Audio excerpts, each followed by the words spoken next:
Phil, Lone Rider, and I wanted to talk about brakes on road bikes. And traditionally, once you got past the very primitive spoon brake, which pressed down onto the top of the tire, and you actually developed caliper rim brakes, those became the standard for road bikes for many years. Now, recently there's been this whole big debate, disc brakes on road bikes, and I think they're fine as an option for some variations. Because what's a road bike after all, right? A bike obviously intended for riding on the road, but there's different kinds. And even in the heyday of your traditional steel road frames, you had different kinds of rim brakes. You had side pulls, you had center pulls, etc. I think having the option of disc brakes is not a bad thing. For example, if somebody's commuting, they're riding in maybe bad weather, the rain.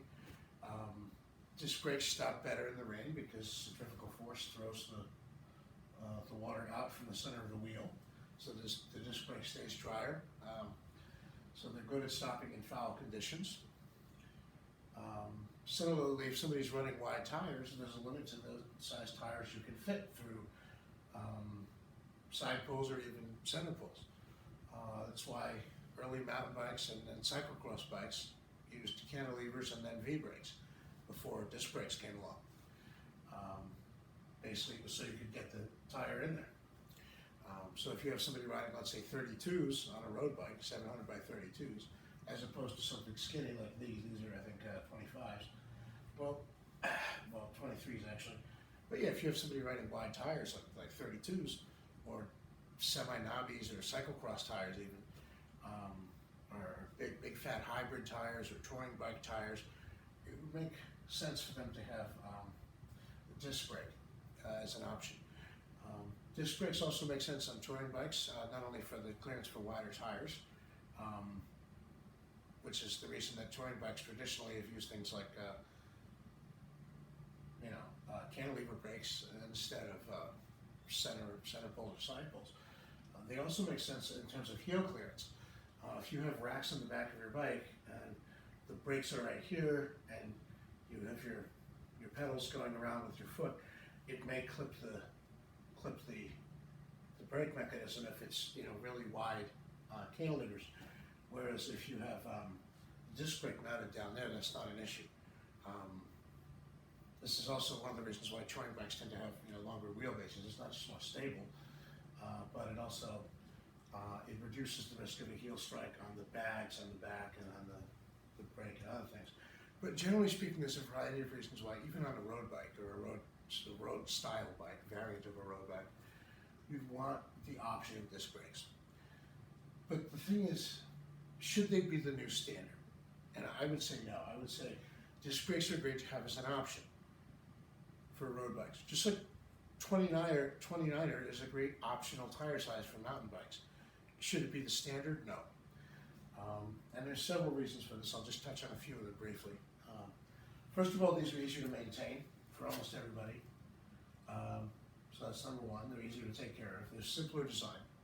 Two, they're lighter, right?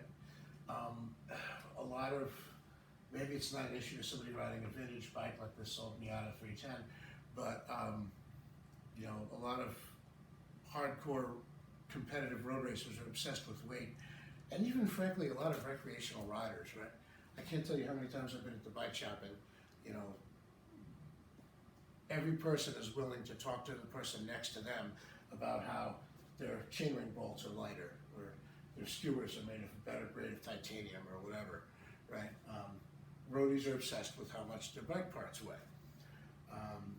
And for a good reason. If you're going for a long ride or if you're climbing up a steep hill, it helps to have a lighter bike. I think there's also just a peace of mind aspect, and people like knowing that they have the best possible equipment. It's just nice to know, and it kind of makes you feel all warm and fuzzy inside to know that your stuff is the best. But at the same time, whether it's ego, whether it's tasteless boasting, or whether it's just feeling good about your stuff, the point is that roadies are big on trying to keep the weight down. So you're going to choose a bulkier brake mechanism, namely a disc brake, that like by default is going to weigh more no matter what than a comparable rim brake. I'm not sure they understand the market they're trying to appeal to here. And lastly, of course, all of us people who've been riding road bikes for a while, when we look for a road bike, we're not looking for a disc brake road bike unless we're looking for some specific variant of a road bike, right? If we were looking for a cyclocross bike or a tourer or a foul weather commuter or whatever, yes, we might be looking gravel road bike, we might be looking at disc brake bikes. But when I open a catalog, or nowadays more likely a web page, and I start perusing through a company's road offerings, if I don't see a single bike with rim brakes, I move on and I look at another company.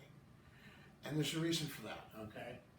I'm looking for a road bike, and to a lot of us out there, that still means rim brakes. Which brings me to the last thing. In addition to being cheaper, lighter, easier to work on, and you know, all of that, they also work just as well for most people, right? Rim brakes have their advantages. Disc brakes have their advantages, but they're different, right? For most of what you're doing with a road bike, unlike a mountain bike, touring bike, downhill racing bike, whatever, most of what you're doing with a road bike, especially on recreational road rides, these are all you've needed for years and they're all you need now. And for many of us, they're all we want, right?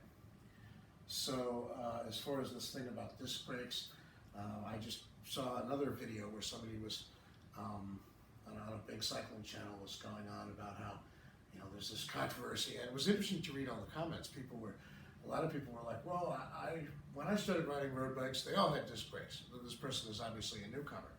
Now, that's fine. He may be a very avid cyclist. He may be really into it. But there was a lot of stuff going on here before you got here.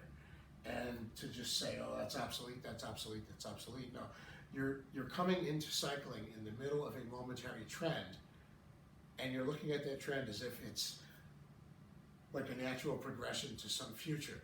It's a trend, it's a bubble, it's going to burst. And I hope it bursts soon, because frankly, like I said, disc brakes are a great option. They shouldn't be the default. It doesn't make sense for road bikes, for disc brakes to be the default. It just doesn't.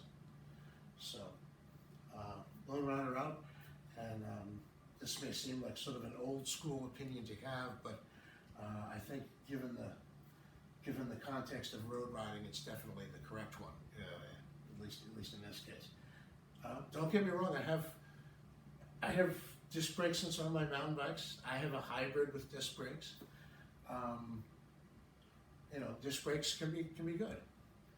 They have some advantages. They also have some disadvantages. But the problem is when you put them on a road bike, and when you make that this default for road bikes, all their disadvantages really show up. They're more expensive, they're heavier, they're more cumbersome to work on. They don't really give you any advantage in the type of riding people are normally doing with a recreational road bike, etc. So, anyway, my 2 cents. I'll round her out. Stay cool.